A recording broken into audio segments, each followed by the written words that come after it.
आपल्या पडद्यातल्या फेमस ब्लॉगरनं चालू केलं ना रे बा हाऊस क्लिनिंगचा बिझनेस. आणि काकानं ते एकदम खतरनाक मध्ये आगात दिलेलं लावून. थांबा असं मनातून पाहिलं की मजा नाही आहे, सगळं सांगतो तो पण तुमच्या भावाला डायरेक्ट फॉलो द्या ना करून.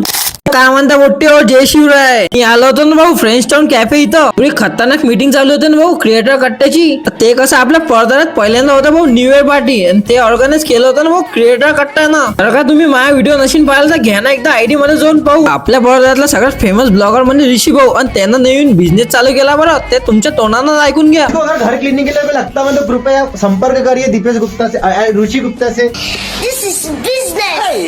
एकदम खतरनाक मध्ये भेटलो ना रे बा मग क्रिएटर कट्ट्याचे पब्लिकले. आणि विशेष गंभीर आहे ना मग त्याचा. तेवढ्यात अनिकेत दादा येते. अनिकेत दादानं आणला ना एक बॉक्स, आणि त्याचीच अनबॉक्सिंगचे शूट चालू होता. मला माणसाच्या अंगात तर चूल असतेच की याच्यात बॉक्स मध्ये नक्की आहे तर काय. घेतला होता भाऊ दादानं नवीन प्रोजेक्टर एकदम खतरनाक मध्ये. भाऊ त्यानं प्रोजेक्टर सुरू तर केला होता पण काही दिसतच नव्हतं ना. मग गेलो भाऊ डायरेक्ट रूम मध्ये, अंधारात दिलं ना करून रूम मध्ये. आणि साला पोट्टे तर ऐकेच नाही म्हटलं, एवढा खतरनाक सॉंग लावून दिला. बेकार विषय आहे ना काजू म्हणतात.